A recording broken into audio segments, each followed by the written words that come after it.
नमस्कार, मी वनिता आणि माझ्या आजच्या नवीन व्हिडिओमध्ये मी अगदी मनपूर्वक तुमचं स्वागत करते। चॅनलवरती नवीन असाल तर चॅनलला सबस्क्राईब करा, व्हिडिओ आवडला तर व्हिडिओला लाईकही करा।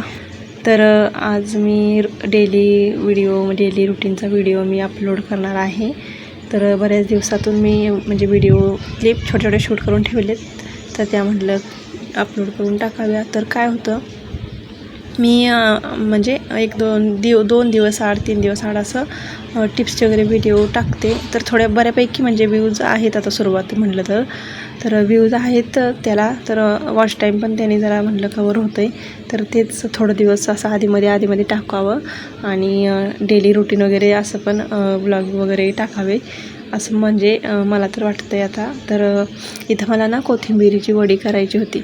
बाजारात बुधवार होता, तर बुधवारी मार्केट भरतं ना इथं बाजूला, तर मार्केटला गेलो होतो आणि ते काका होते, ते बोलले की 10ला एक पेंडी होती, तर ते बोलले की 10-20ला तुम्ही 3 घेऊन जा। तर ती मग ठीक आहे म्हटलं, आणि गावरान कोथिंबीर होती, त्यामुळं म्हटलं की आता कोथिंबीरची वडी करूया।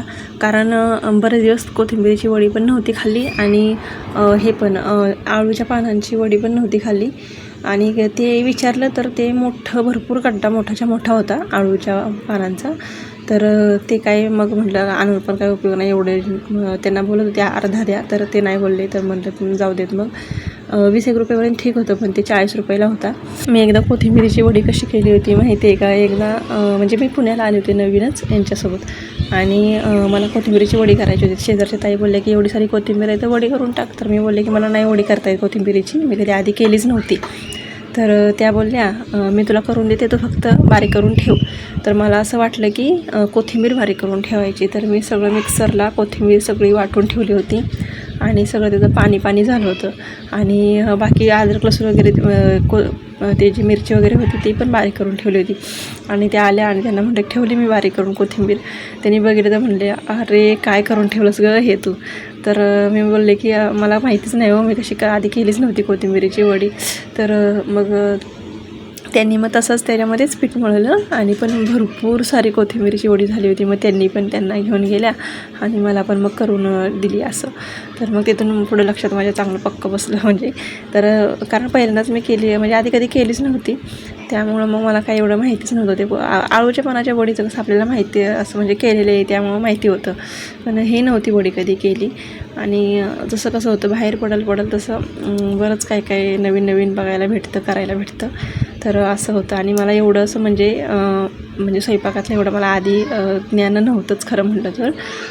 कारण की जास्त मी अशी स्वयंपाकात नसायचेच, मला कंटाळा यायचा ते स्वयंपाक म्हटलं की। बाहेरची कामं असेल की मी करायची अशी असं म्हणजे लग्नाच्या आधी। आणि इथं मग काय मला ते चॉपिंग बोर्ड मी मागवलं होतं, म्हणजे रक्षाबंधन होती तेव्हा मी काय केलं, राख्या भावाला पाठवून द्यायच्या होत्या मला तिकडं म्हणजे मुंबईला।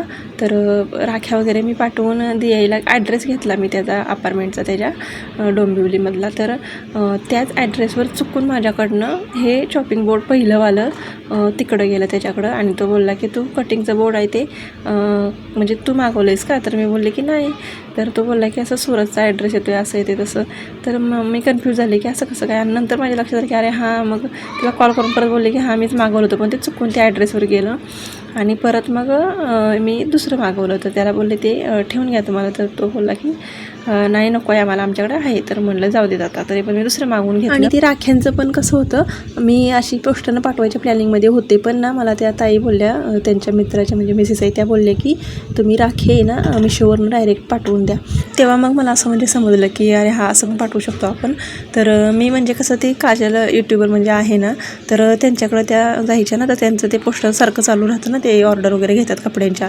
तर त्यामुळे म्हटलं त्या ताईंना माहिती असेल म्हणून त्यांना विचारायला गेले, तर त्या बोलल्या असं पाठवून द्या। तर मी तेच मग हे केलं, म्हटलं तसंच बरं पडलं पाठवलेलं ते, कारण मी राख्या वगैरे घेऊन ठेवले ते, म्हटलं पोस्टानं पाठवायला, पण जाऊ देत म्हटलं त्या होते आता पुढच्या वर्षासाठी।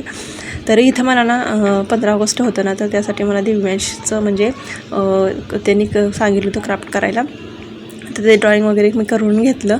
एवढं काही खास मला नाही जमत ड्रॉईंग वगैरे करायला, तरी पण मी तसंच केलं। रात्रीच्या 10:15-10:30 वाजता मी हे करत बसले होते त्यांना झोपवून, कारण तसं बारका मला काहीच करून देणार नाही हे मला माहितीच होतं, त्यामुळे तो झोपल्याच्या नंतर मग म्हटलं करावं। आणि मग इथं तेच थोडीफार भांडी वगैरे राहिली होती ती घासून घेतली। आणि काय विषय होतं, आमच्या बेसिनचं जे पाणी आहे ते खाली तर सारखंच ब्लॉक व्हायला लागलं आहे आता. तरी मी कचरा वगैरे काही जाऊ देत नाही. आणि यांनी तर बेसिनमध्येच ॲसिडची बाटली ओतली होती, त्यामुळे ते सगळं बेसिन काळं काळं दिसतंय बघा. ते पूर्ण काळं झालं, म्हणजे मी इथं आल्यावर घासून ते काढलं होतं, पण परत त्याने ती ॲसिडची बॉटल ओतली आणि सगळं काळं करून टाकलं. गॅसची शेगडी ती पण काळी करून टाकली, कारण ते टोपण त्याने असं ओपन केलं पटकन आणि सगळं ॲसिड होतं ते सगळीकडं उडलं, त्यांच्या हातावर वगैरे सगळं उडलं. पण मग त्यांनी लगेच पाण्यामध्ये हे केलं. मग पाण्यामध्ये केलं की मग ते नाही रिॲक्शन काय होत त्याचं. तर मग त्यांनी सगळं, म्हणजे जेवढी गॅस किचनवरती भांडी होती तेवढी सगळ्या भांड्यांवर त्यांनी ते उडवून ठेवलं सगळं ॲसिड. त्यामुळे सगळी भांडी काळीकडे म्हणजे अशी डॉट डॉट डॉट त्याच्यावर पडलीत. तर ते आता बरंच दिवस जाणार ते जायचं म्हटलं तर निघून.